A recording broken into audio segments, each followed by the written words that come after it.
பிறகு அறம் தோற்கும் போது மரம் பிறக்கும், வீரம்.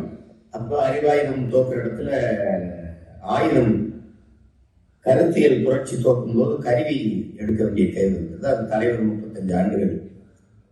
அப்ப அந்த ஆயுதம் மௌனிக்கப்பட்ட, அமைதிப்படுத்தப்பட்ட இடத்தில் அடுத்து இருக்கிறது அரசியல் விடுதலை தான். மறுபடி தாத்தா தந்தை செல்வா தொடர்ந்ததை மறுபடியும் நம்ம தூக்கணும். இப்ப நிலம் வேறு, களம் வேறு, காலம் வேறுனாலும் நோக்கம் ஒன்றுதான், இனத்தின் விடுதலை. அதைதான் நம்ம திரும்ப திரும்ப சொல்றோம். நம்ம இலக்கு ஒன்றுதான், இனத்தின் விடுதலை. இனம் ஒன்றாகவும் இலக்கை இருந்தாலும் வாழாத நாடு இல்லை அவனுக்கு என்று ஒரு நாடு இல்லை, அவன் ஆளாத நாடு இல்லை, இன்றைக்கு அவன் வாழவே நாடு இல்லை. அப்படி வந்துருச்சு நம்ம நிலைமை. காரணம் வரலாற்றில் முதலில் பண்பட்ட இனம் போர்க்குணமற்று போகின்றான். முதலில் நாகரிகம் அடைந்த இனம் போர்க்குணமற்று போகின்றான். அதனால இது 13 தலைமுறைக்கு ஒரு முறை மரபணு மாறிடும்ன்றான். அதை புதுப்பிச்சுட்டே இருக்கணும்ன்றான். அதை புதுப்பிக்கிறதுக்கு இருக்கிற ஒரே ஒரு மருந்து வரலாறு. வரலாறை படிக்கும்போது தான் அது நம்ம யாரு யாரு என்று அது புதுப்பிச்சுக்கிட்டு இருக்க முடியும். அது இல்லை, நமக்கு இல்லை, நமக்கு வரலாறு இல்லை, நமக்கென்று வரலாறு இல்லை. அது என்ன ஆயிடுதுன்னா, வரலாற்றை படைக்கிறவனுக்கு வரலாற்றை எழுத நேரம் இருக்காது, விட்டான். நமக்கு இலக்கிய சான்றுகள் தான். நம்ம இன வரலாறு எழுதினவெல்லாம் நம்மவன் இல்லை, வேற ஒருத்தர் அவன் கற்பனைகளை எழுதி வச்சுட்டு புனைவை எழுதி வச்சுட்டு போயிட்டான். அது இப்படி ஆயிடுச்சு. அதுதான் புரட்சியாளர் லெனின் சொல்றார், வரலாற்றில் தெளிவு வராத எந்த இனமும் எழுச்சி வர முடியாதுங்கிற. வரலாறு தான் எல்லா இனத்திற்கும் வழிகாட்டு. அதைத்தான் நம்ம உயிர் தலைவர் வரலாறு என் வழிகாட்டிங்க. அந்த இடத்துல இப்ப எல்லாத்தையும் இழந்து நிக்கிற நமக்கு இப்ப இருக்கிறது இதை மீட்கணும், காக்கணும்னா இப்ப தமிழ் மீட்சி வரணும், தமிழர் எழுச்சி வரணும். தமிழ் மீட்சி தான் தமிழர் எழுச்சி. இப்ப தமிழ் மீட்சி விட, தமிழர் எழுச்சி விட, தமிழர் ஆட்சி விட, அந்த எப்படி சொல்றது, நெருக்கமான அந்த இறுக்கம் தான் எது ஒன்றையும் சாதிக்க முடியும். அப்ப அதனாலதான் நம்ம ஒரு குடையின் நிலத்திரள் இருக்கு. அப்ப தூர தேசங்களோ பிரதேச எல்லைகளோ நம்மளை பிரிக்கக்கூடாது. எங்கு பிறப்பினும் தமிழனே, இங்கு பிறப்பினும் அயலான் அயலானேன்னு நம்ம புரட்சி பாவலர் பாடுறது காரணம் நம்ம எங்கே இருந்தாலும் தமிழர். அதவர ஈழத்தமிழர், இந்திய தமிழர், இந்தோனேஷிய தமிழர், மலேசிய தமிழர், நாங்க தமிழன். அது நிலம் வேற, அது இடம் வேற, அது வேற. அதை பேசிட்டு கொண்டிருக்க தமிழத்துக்கு பல நூற்றுக்கணக்கான சொற்களை கடன் கொடுத்துட்டு அவன் சொற்களை இப்ப நம்ம தாய்மொழியோடு கலந்து பேசி தமிழர்களா மாறி, எப்படி தமிழோடு சமஸ்கிருதம் கலந்து பேசி தெலுங்கர், மலையாளி, கன்னடர், துளுவர் இப்படி பிரிஞ்சோம். அப்படி இப்ப ஆங்கிலம் கலந்து பேசி தமிழர்களா மாறிக்கிறது ஒரு புது இனம். இது ஒரு புது இனம் உருவாயிடுச்சு. இப்ப மறுபடி ஒன்னிலிருந்து இல்லாம ஒரு புள்ளியிலிருந்து தொடங்கி இந்த இனத்தை, மொழியை மீட்புருவாக்கம் செய்து மறுகட்டமைப்பு செய்கின்ற வரலாற்று பெரும்படி நமக்கு ஒப்படைக்கப்படும். இப்போ ஒருவேளை தமிழ் தனியில் நம்ம அடைஞ்சிருந்தோம்னா, தனித்தமிழில் நம்ம அடைஞ்சிருந்தோம்னா தலைவர் அதை செஞ்சிருப்பார், செம்மையாக செஞ்சிருப்பார். ஏன்னா அது உங்களுக்கு தெரியும், அங்க நாட்டுக்கு போனவங்க பார்த்திருப்பீங்க, தூய தமிழ்லேயே விளம்பர பலகைகள் இருக்கும், தமிழ்லேயே பொறியியல், மருத்துவம், சட்டம் எல்லாம் படிக்கிற வாய்ப்பை ஏற்படுத்தினார். அது ஒரு தமிழர் நாடு, ஒரு தூய தமிழர் நாடு அப்படின்னு. இது நானே அன்னைக்கு பேசும்போது சில பிள்ளைகள் இந்த ஆங்கில சொற்களை கலந்து பேசுறதை 2 பேரும் விவாதிக்கும் போது சொன்னாரு, நான் நல்லா தான் மக்கள் கரைச்சிக்கிட்டு இருந்தாங்க, இந்த போர் சூழல அந்த தொலைக்காட்சி கொஞ்சம் திறந்து விட்டேன், அது நம்ம தமிழ்நாட்டு அது கொஞ்சம் ஆங்கிலம் கலந்து பேசி அது பழக்கமாயிடுச்சு. நீங்க ஒன்றுக்கு யோசிக்காதீங்க, நாடு அடைஞ்ச பிறகு நானே சர்வாதிகாரம் பண்ணியாவது எல்லாரையும் தூய தமிழ்ல பேசுவதற்கு நான் கொண்டு வந்துடுறேன் அப்படின்னு என்கிட்ட சொன்னது. அந்த மாதிரி மொழியவே அறிவுறுத்தோம். மொழியை பாதுகாக்காத இனம் வாழாது, உங்களுக்கு தெரியும். கடுகளவு இருந்தாலும் பாதுகாத்தா அது மலையளவு உயர்ந்து வாழும், மலையளவு இருந்தாலும் மொழியை இழந்துட்டா கடுகளவு சிரித்து விழுதுதான் வரலாறு என்று நம்ம படிப்பிச்சிருக்க உண்மை.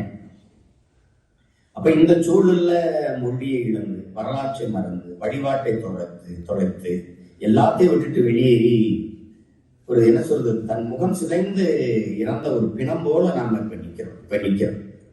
இந்த நிலையில உங்களுக்கு ஒரு யதார்த்த உண்மை என்னன்னா, இப்ப ஈழம் நமக்கான தாயகமா இல்லை, அது இன்னொரு தன் ஆக்கிரமிக்கப்பட்ட ஒரு நிலமா மாறிடுச்சு. புலம்பெயர்ந்து நம்ம இப்ப கனடாவில் இல்ல லண்டன்ல இல்ல இப்ப பிரான்ஸ்ல இந்த மாதிரி நாடுகள் வந்தால் நம் தாயகம் இல்லை. அந்த நிலம் நம்மளை தன் பிள்ளைகளாவே தேசத்தின் குடிகளா ஏற்றுக்கிறது.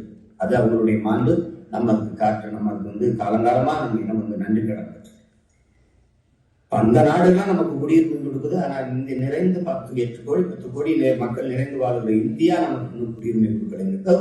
ஏன்னா நமக்கு அரசியல் வலிமை இல்லாம ஒருவேளை நம்ம இருந்தா அதுவே கொடுத்துரும். அது கொடுக்கல நாம கொடுத்துருவோம், அது வேற. இப்ப இந்த சூழல்ல நமக்கு தனித்த பெருத்த ஒரு அரசியல் அதிகாரம் இல்லை. தமிழர்கள் வாழ்வது வீழ்வது, தமிழர்களுக்கு நல்லது கெட்டது எது தீர்மானிக்கப்படணும்னாலும் இருக்கிற ஒரு பெருத்த தாயகம் தமிழ்நாடு தான். பெறுவது பிறப்புரிமை, அந்த தேசியத்தின் பிறப்புரிமைங்கிறான். அந்த வரதுங்கிறது ஒரு வரலாற்றில் பெரும் புரட்சி தான். அப்போ இப்ப நம்ம செய்ய வேண்டியது இந்த களத்தை எப்படி நுட்பமா அணுகலாம். இப்ப உங்களுக்கு தெரியும், நமக்கு அறிவு இருக்கு, ஆற்றல் இருக்கு, நம்மளுக்கு அந்த கருத்தை எடுத்து வைக்கிற திறன் இருக்கு. தக்க அறிவுல நம்ம பிள்ளைகள் எல்லாரும் கெட்டிக்காரத்தனமா இருப்பாங்க, உழைக்க உடல் ஆற்றல் இருக்கு. ஆனா ஒரே ஒரு பின்னட்டை நமக்கு இருக்கு, பொருளாதார வலிமை இல்லை. கட்சியும் கிடையாது. நம்ம பிறந்த பொருளுக்கு அடையாளம் என்பதை நீங்க புரிஞ்சுக்கிட்டு நம்ம செய்யணும். நம்ம மறுபடியும் ஒண்ணுல இருந்து தொடங்கல, ஒரு புள்ளியிலிருந்து தொடங்குறோங்கிற புரிதல் உங்களுக்கு வந்துருச்சுன்னா எல்லாருமே நம்ம கடுமையா உழைக்க தொடங்கிடும். தங்கச்சி சொன்னது மாதிரி, அண்ணா காமெடி போடுறதுனாலும் போடுறோம், எழுதுறதுனாலும் எழுதுறோம் அப்படின்னு சொல்ற மாதிரி அவரவரான முடிஞ்ச பங்களிப்பு நீங்க செய்யுங்க போதும். பொருளாதாரத்துலதான் உதவணுங்கிறதெல்லாம் ஒண்ணும் கிடையாது.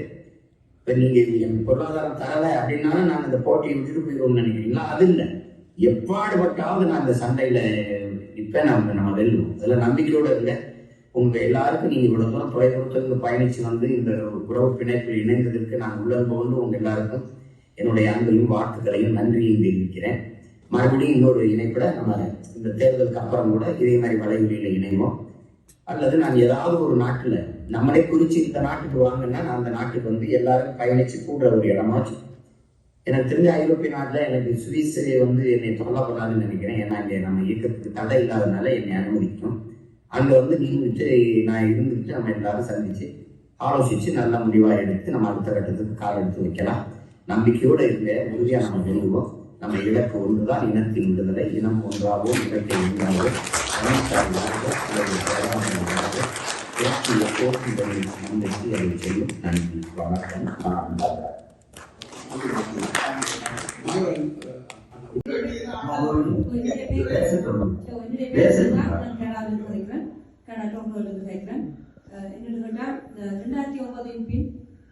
விடுதலை போராட்டம் ஆரம்பிக்கப்பட்டது. செந்தமிழன் சீமான் அவர்களால் தான் பட்டி தொட்டி எங்கும் அவரது விடுதலை போராட்டம். சிறு குழந்தைகள் கூட அங்கு தேசியத்தை கலைக்கின்றனர். செந்தமிழன் சீமான் தலைமையிலான நாம் தமிழர் எதிர்வரும் சட்டமன்ற தேர்தலில் நாம் தமிழர் வெற்றிவாக சூழ வேண்டும் என்றால் உலக பரப்பெங்கும் இருக்கின்ற தமிழர்கள் அனைவரும் ஒன்றுடைய அண்ணன் சீமானின் கருத்தை வலுப்படுத்தவனும் வெற்றிவாக சூழ வேண்டும் என்று வாழ்த்துகிறேன். தன்னுடைய இனத்தின் விடுதலைக்காக அயராது உழைத்துக் கொண்டிருக்கக்கூடிய ஒருவர் தான் நான். உண்மையிலேயே அண்ணன் சீமான் அண்ணா சொன்னது போல் அண்ணாட கேள்வி கேட்கறதுக்கு நாங்கள் சௌதியற்றவர்கள். ஏனென்றால் அவர் 16-17 ஆண்டுகள் கடந்தாலும் அன்று தொடக்கம் இன்று வரை களத்தில் நின்று அயராது உழைச்சி கொண்டிருக்கக்கூடிய ஒரு சகோதரன். தமிழீழ தேசிய தலைவர் மேலகு வே.என்.ஆ. பிரபாகரன் அவர்களுக்கு பிறகு உயிருக்கு உயிராக நேசித்துக் கொண்டிருக்கக்கூடிய அண்ணன் சீமான் அண்ணா அவர்களை மட்டும்தான். என்ன காரணம் என்று பார்த்தீங்கன்னு சொன்னா, தாயகத்துல வந்து இப்ப எத்தனையோ பல கட்சிகள் வந்து